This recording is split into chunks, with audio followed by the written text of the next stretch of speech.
अरे साहब, आप ये बताइएगा कि एक्सपोर्ट्स के साथ साथ सरमायाकारी ज़रूरी है। आपकी पाकिस्तान में सरमायाकारी मुख्तलिफ फील्ड्स में है, फाइनेंशियल इंडस्ट्री से लेके फर्टिलाइजर से लेके दूसरे सेक्टर्स में। क्या वजह है कि बैरूनी सरमायाकार नहीं आता है? और पाकिस्तान में हालांकि हमने देखा है भारत में कोरोना की वजह से उनकी मईशत मनफी हो गई थी, मगर उसके बावजूद भरपूर बैरूनी सरमायाकारी आई है, चाहे उनके स्टॉक मार्केट हो या दूसरे सेक्टर्स हो, भरपूर बैरूनी सरमायाकारी आई है। 600 अरब डॉलर से ऊपर उनके रिजल्ट चले गए हैं, जिसमें बैरूनी सरमायाकारी का बहुत बड़ा किरदार है। पाकिस्तान में क्यों नहीं आ रही है?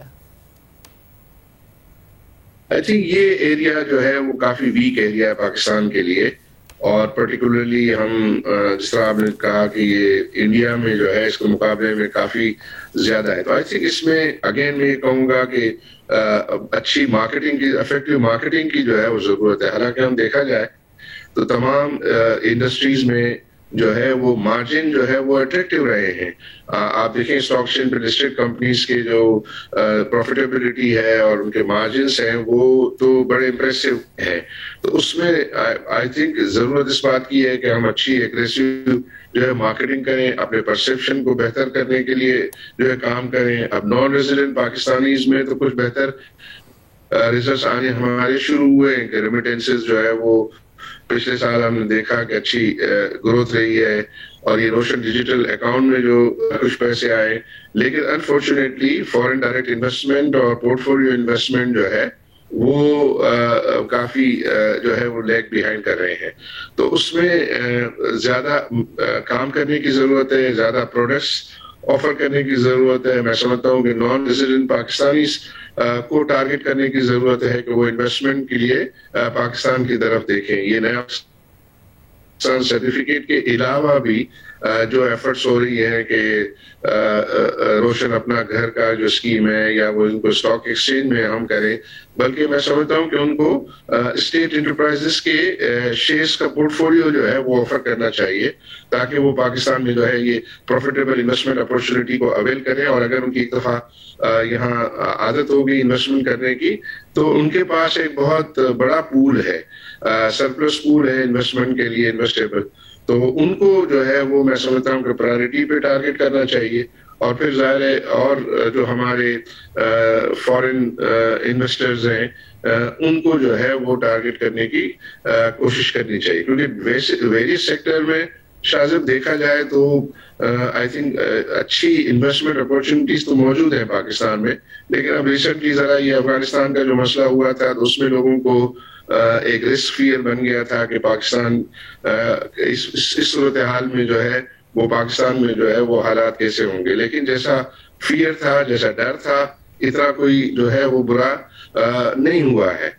तो इसको हमें जो है वो कॉन्फिडेंटली जो है वो प्रेजेंट करना चाहिए और वहाँ एफर्ट करनी चाहिए, क्योंकि पाकिस्तान में outstanding portfolio investment is very low, कोई फॉरेन डायरेक्ट इन्वेस्टमेंट नहीं है। तो अब जो कुछ भी एक्टिविटी होनी है तो वो पॉजिटिव साइड पे ही होनी है। कोई अब ऐसा डर नहीं है कि यहाँ से कोई डिसइन्वेस्टमेंट हो के बहुत ज्यादा जो है वो पैसे चले जाएंगे। तो अगेन मैं समझता हूँ कि हमें अपने आप को जो है वो अच्छे तरीके से प्रेजेंट करना है इंटरनेशनल इन्वेस्टर्स के सामने। और सब उसमें जरा हुकूमत की तो जिम्मेदारियां हैं, और मगर हुकूमत ही की सारी जिम्मेदारियां नहीं हैं। भारत में अगर इन्वेस्टमेंट आई है तो ज़ाहिर है हुकूमत ने एक इन्वायरमेंट प्रोवाइड किया है, मगर उनका जो अपना प्राइवेट सेक्टर है वो भी बहुत ज़्यादा इन्वेस्टमेंट लेकर आया है। बैरूनी सरमायाकारों के साथ जॉइंट वेंचर्स उन्होंने किए हैं, बैरूनी सरमायाकारों ने नई कंपनियां भी खोली हैं, जॉइंट वेंचर्स भी किए हैं, एग्जिस्टिंग कंपनीज जो हैं उसमें भी शेयर्स एक्विजिशन की है बड़ी बड़ी कंपनियों में। पाकिस्तान में ऐसा क्यों नहीं है? पाकिस्तान में जो हमारे अपने प्राइवेट सरमायाकार हैं वो क्यों नहीं इन्वेस्टमेंट ला पाते हैं? क्या वजह है, क्या ऐसी रुकावटें हैं?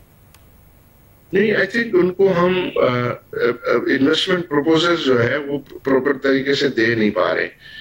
फॉर एग्जांपल अगर आप हमारा दें तो अभी जापानीज इन्वेस्टर्स हमारे आयशा स्टील के अंदर जो है वो आ रहे हैं। एक वक्त में वो निकल गए थे, अब वो दोबारा जो है वो आ रहे हैं। दूसरे भी जो इन्वेस्टर्स हैं B2B की बेसिस पे चाइनीज भी जो है वो मुख्तलिफ प्रपोजल्स की डिस्कशन में है, लेकिन वो ट्रांजेक्शन जो है वो खातिर ख्वाह क्लोज नहीं हो पा रही है। तो वो क्लोज करने की जो है वो जरूरत है, क्योंकि ये जो सीपैक का भी जो सेकंड फेज है वो सेकंड फेज में B2B इन्वेस्टमेंट अट्रैक्ट करने वाला फेज है, और इसके लिए न सिर्फ गवर्नमेंट को बल्कि प्राइवेट सेक्टर को भी ज्यादा जो है वो एफर्ट करनी होगी।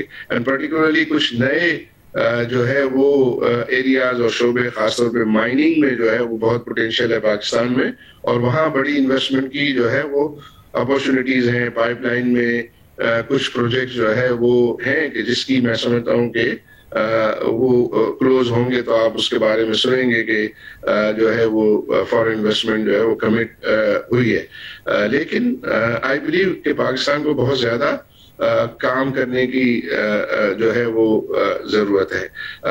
हमारे इसमें थोड़ा इंटरनेशनली जाहिर है पाकिस्तान का परसेप्शन जो है वो नेगेटिव रहा है, लेकिन इस पे जो है वो इनको कन्विंस करने की जरूरत है कि पाकिस्तानी जो पॉलिसीज हैं वो बिजनेस फ्रेंडली है और वो कंटिन्यू रहेंगी। मैं तो देखता हूं कि अभी अगर जो डिफरेंट पार्टीज की गवर्नमेंट भी आई तो उनकी कोई इन्वेस्टमेंट पॉलिसीज जो है उसमें कोई बहुत बड़ा चेंज नहीं आया। वो तकरीबन तमाम ये जो है वो एफर्ट कर रहे थे कि जो है वो बिजनेस फ्रेंडली पॉलिसीज जो है वो कंटिन्यू रहे। और आई थिंक ये प्रेजेंटली भी जो है गवर्नमेंट इसी चीज को परसू कर रही है कि वेल्थ क्रिएशन को जो है वो इनकरेज किया जाए, बिजनेस को सपोर्ट किया जाए, और खासतौर पे जो एक्सपोर्टिंग इंडस्ट्री के लिए तो जाहिर है बड़ी मराद जो है वो दी गई है, कंस्ट्रक्शन के लिए जो है वो दी गई है, IT के लिए दी गई है।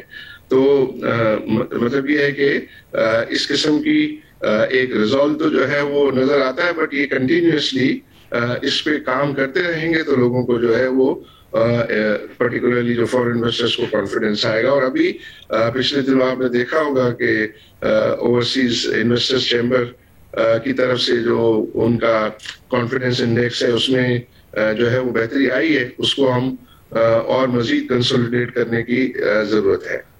मोदीवाला साहब, जून में हमें नजर आया अब से 2-3 माह पहले कि एक्सपोर्ट्स अच्छी हुई थी। आपने कहा था कि जो बांग्लादेश और इंडिया में क्योंकि कोरोना की सूरत हाल बहुत बुरी है तो जो ऑर्डर्स हैं वो डाइवर्ट होकर पाकिस्तान की तरफ आ रहे हैं। अब वो क्या हुआ मामला कि अगस्त में एक्सपोर्ट्स कम थी, अब ये कहा जाए कि एक्सपोर्ट्स का वन टाइम फैक्टर था कम होने का, वापस हमें नजर आएगा, या फिर वो ऑर्डर जो हमारी तरफ आए थे वो वापस चले गए?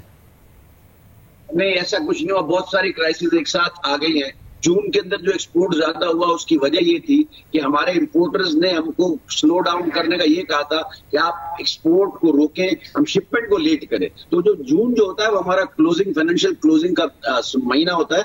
We exported more in June because things were lying in our godowns, in our warehouses, उसको हमने एक्सपोर्ट किया। जुलाई और अगस्त के अंदर नंबर्स थोड़े से कम नजर आते हैं, लेकिन हमारा प्रोडक्शन ठीक है। इसके अंदर भी यही हो रहा है कि जब आप एक्सपोर्ट करने जाते हैं तो कंटेनर के जो दाम है, एक कार्टेल बना है, अनफॉर्चुनेटली कंटेनर्स अवेलेबल नहीं है, और textile is a bulk cargo, you know this. तो उसके अंदर क्या होता है कि अब जो हम FOB प्राइसेस पे जो माल हमने बेचे हुए थे वो डिले कर रहे हैं, CNF पे जो बेचे हुए थे वो हम डिले कर रहे हैं। इसलिए कि आप देखिए $1,500 जो जिस कंटेनर का किराया होता था आज वो $9,000 हो गया। अब उसको अगर आप देखने जाएं तो हम कैसे एक्सपोर्ट करेंगे, जो इंपोर्टर है उसको बारे में नहीं आता। इसलिए ये थोड़ा सा स्लो डाउन है, ये थिंग्स वुड सेटल डाउन। और ये जो कार्टेल पूरी दुनिया में बन गया है, आप इसको देखिए, LA from Beijing to LA किराया होता था 3,000 3,500, आज बीजिंग टू LA $20,000। तो अगर आप ये देखिए कि अगर मुझे अगर LA माल भेजना है यहाँ तो इट इज क्रॉस $10,000। तो ये जो बात है ये तो हमारे या आपके इख्तियार में नहीं है। ऑर्डर्स हमारे पास आज भी हैं, ऑर्डर्स और हमारे पास इंक्वायरीज भी हैं, और हमको जो है ना बेहतर दाम भी मिल रहे हैं। हमको गवर्नमेंट की ओनरशिप चाहिए हमारे कारोबार के लिए। अगर वो ओनरशिप ले और हमारे मामला बहुत बड़े, मैं 25 मामला की बात नहीं कर रहा, मैं एक मामले की बात कर रहा हूँ, एनर्जी की, गैस, इलेक्ट्रिसिटी, पानी को बिल्कुल पक्का करें। इसके बाद मैं दूसरे नंबर पे बात कर रहा हूँ कि जो हमारे जो ये कंटेनर्स के जो मामला हैं, जो पोर्ट के मामला हैं, जो शिपमेंट के मामला हैं, उनको हल कर दें। और क्वालिटी कंट्रोल के लिए और मार्केटिंग के लिए हमारी मदद करें। स्किल लेबर जो प्रोग्राम है उसकी प्रोडक्शन के लिए हमारे साथ मदद करें।